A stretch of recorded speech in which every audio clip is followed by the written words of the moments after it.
Kemenangan di akhir zaman, Rasul sebutkan startnya nanti adalah dari negeri Khurasan. Di mana itu Khurasan? Semua yang ada di sebelah timur daripada Arab, ya. Maka dianya adalah, kalau Khurasan keseluruhan adalah India, Khurasan itu.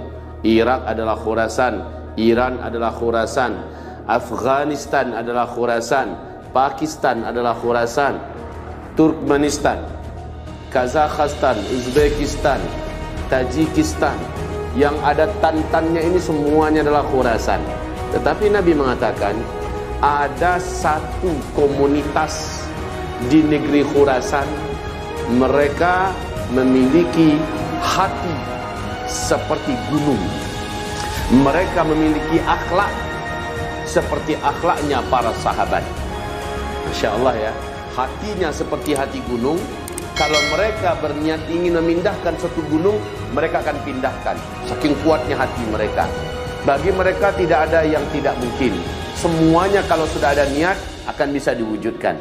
Ini prinsip penduduk tersebut, kata Rasulullah. Dan akhlak mereka seperti akhlaknya para sahabat. Masya Allah. Betapa tinggi Rasulullah mengangkat komunitas kaum tersebut yang ada di Khurasan. Mereka selalu berperang melawan musuh-musuh Allah. Nah, ini ciri khas lagi yang langka ya. Soalnya ada bahasa-bahasa optimis yang diarahkan ke Indonesia. Tetapi dengan hadis ini saya kembali mengulangi bahwa bukan Indonesia.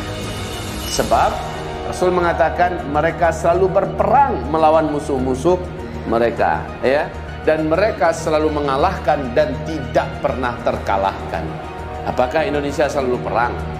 Dah lama Indonesia tidak perang. Dulu iya, waktu zaman penjajahan Belanda, penjajahan Jepang. Habis itu kita mengalami masa-masa santai, ya.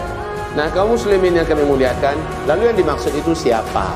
Mereka, kata Rasulullah, bertubuh tinggi-tinggi, jangkung-jangkung, dan pakaian mereka seperti ini, serban mereka seperti ini, dan bendera mereka adalah la ilaha illallah. Lah kalau kita lihat ciri-ciri yang disebutkan Nabi, maka terus terang kami katakan kabar gembira itu sedang kita dengar sekarang dan sedang kita saksikan, yaitu Emirat Islamiyah Taliban di Afghanistan.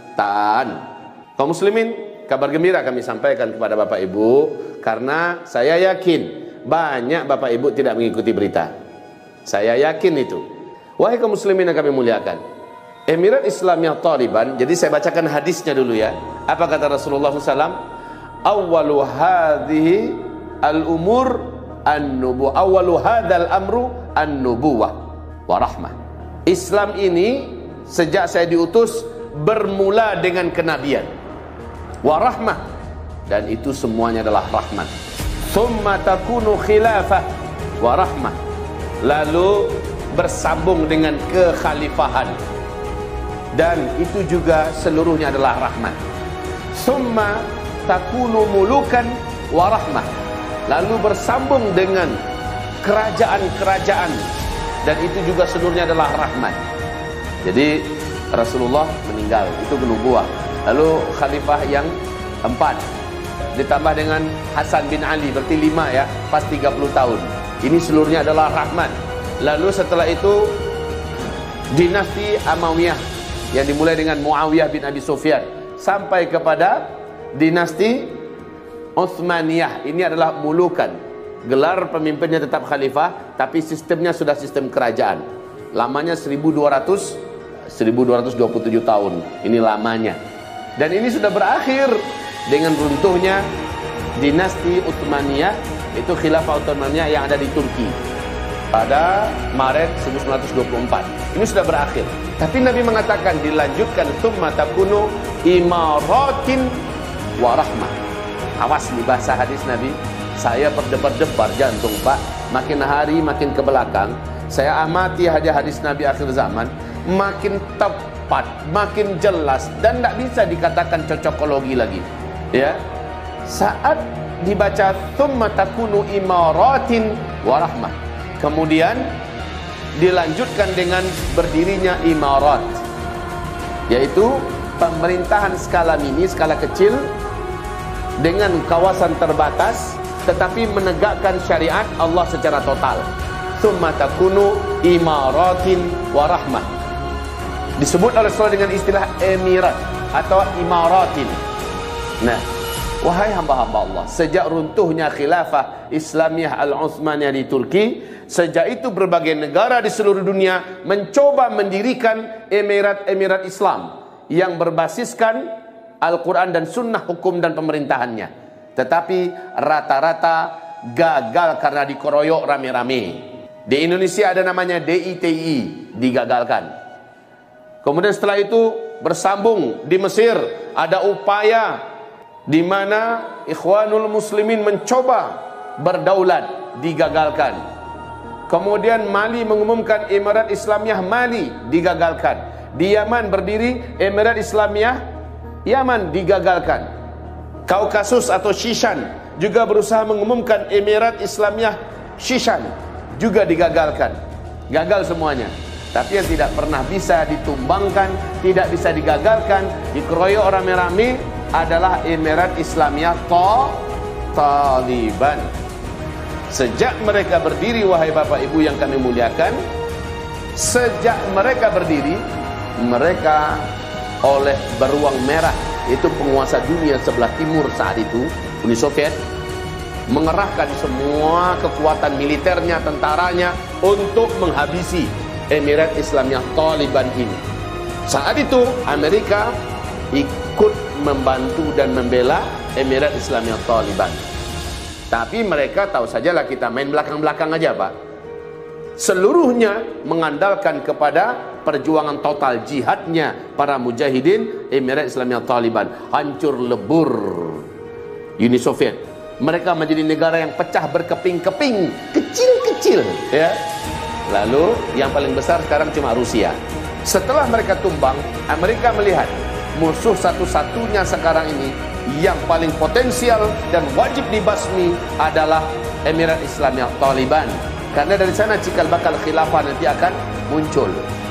Maka mereka melihat bagaimana Emirat Islamiyah Taliban mengumumkan pemerintahan Islam di Afghanistan, total menjalankan Al-Quran Sunnah sebagai hukum dan dasar undang-undang negara.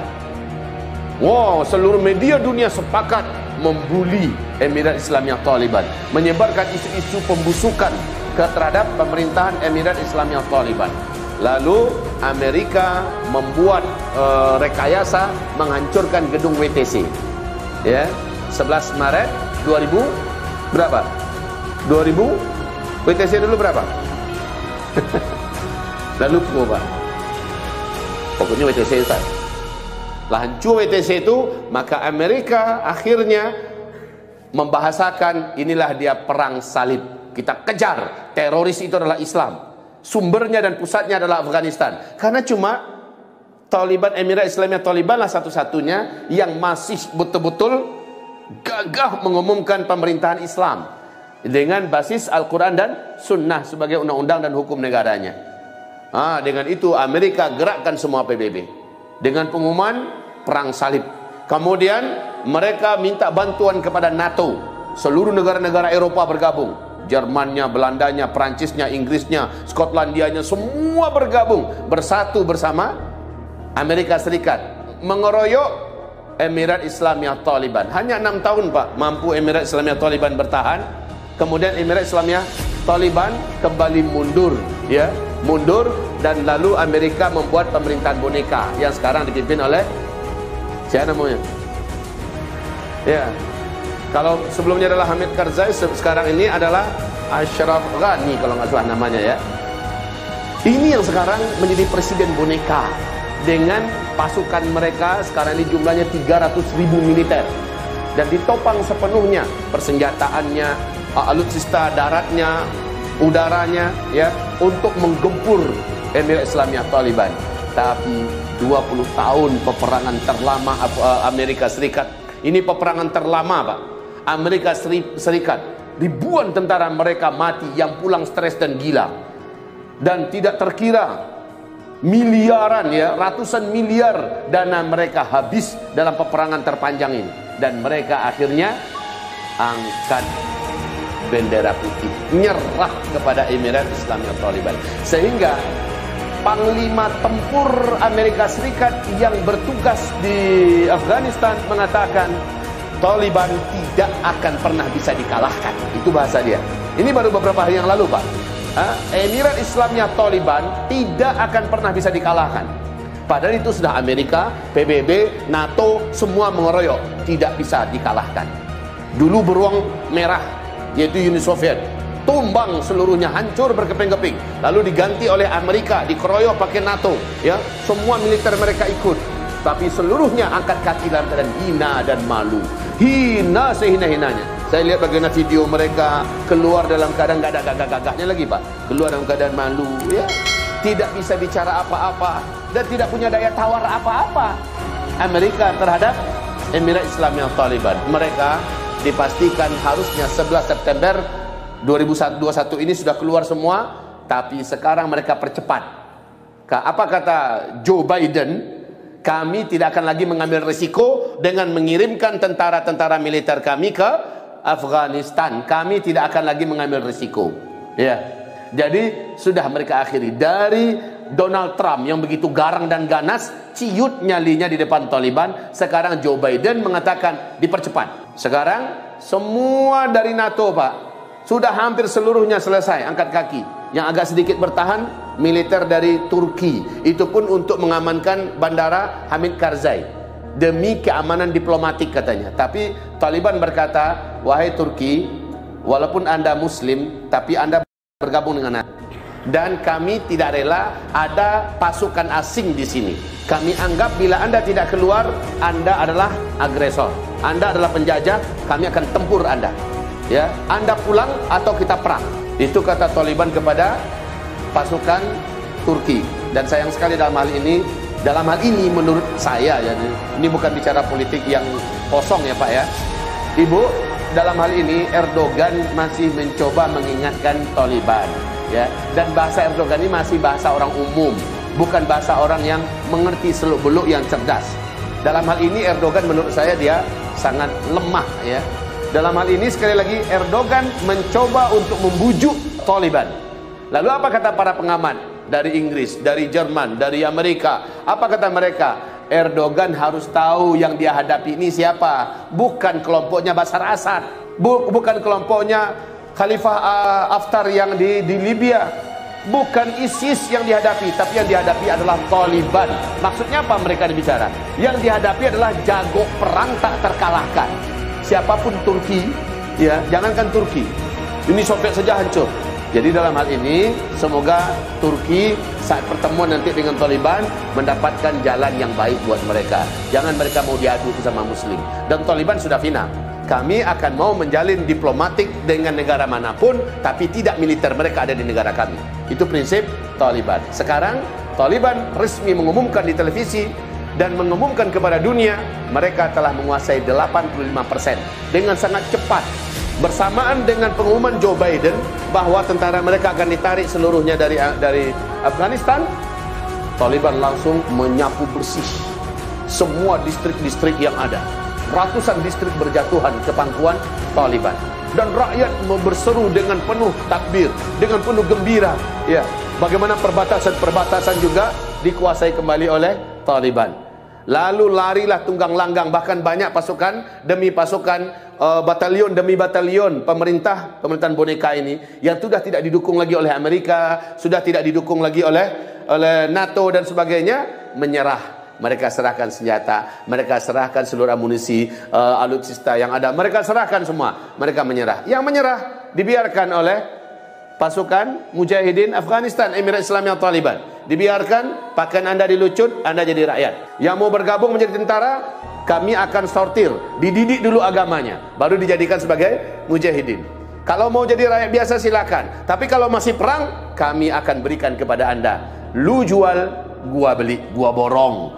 Itu bahasanya Pak.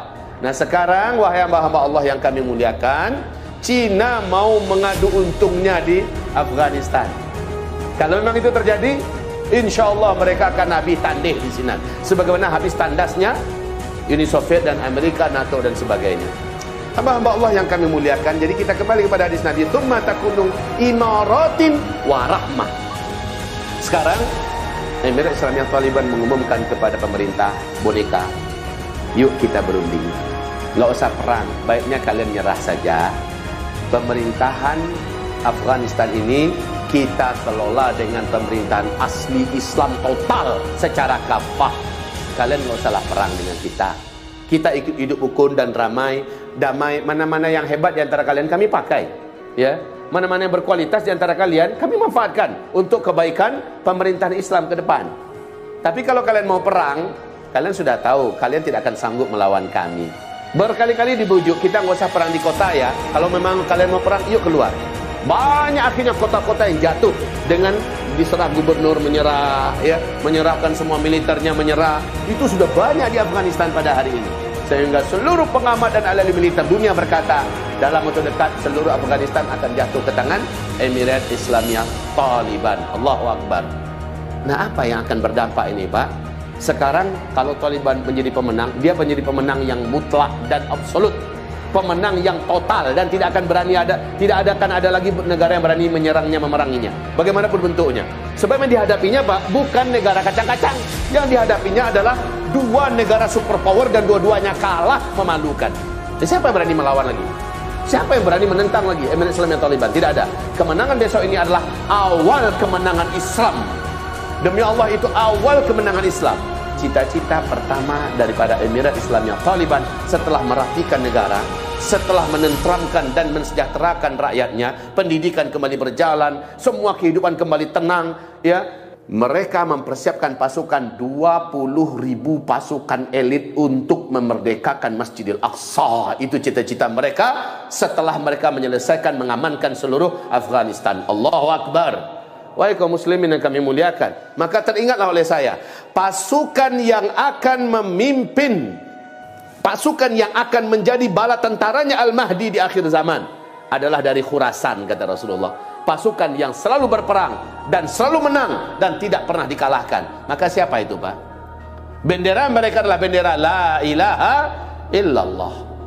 Saya sangat yakin kalau Allah izinkan ini, dan insya Allah pasti Allah izinkan ini, maka mereka bergerak menuju Syam. Satu persatu disisir oleh mereka, Pak, bergabung dengan mujahidin yang ada, dan mereka tetap membesarkan kepentingan wujudnya khilafah Islamiyah. Karena dalam hadis sahih Imam Muslim, khilafah Islamiyah tidak akan diumumkan di Afghanistan, tidak akan pernah diumumkan di Arab Saudi, di seluruh negeri Arab, tidak akan. Pemerintahan khilafah Islamiyah yang nanti akan sifatnya mendunia diumumkan berdirinya adalah dengan ditaklukkan Baitul Maqdis, dan di sanalah diumumkan nanti khilafah Islamiyah. Maka kata Rasulullah, pada saat itu negeri teraman seluruh dunia adalah Palestina. Negeri teraman, mujahidin terkuat dan terbaik ada di Palestina, dan dengan cepat mengembangkan sayapnya. Dan lalu setelah itu mereka sangat yakin, karena hadisnya melanjutkan, saat khilafah Islamiyah diumumkan di Palestina, setelah dibebaskan Baitul Maqdis, seluruh dunia mengalami gempa bumi yang sangat besar, banjir yang sangat mematikan, perang di seluruh kota dan negara, ya, mengalami hal-hal yang terburuk. Yang aman cuma Palestina, kata Rasulullah. Yang aman hanya Palestina.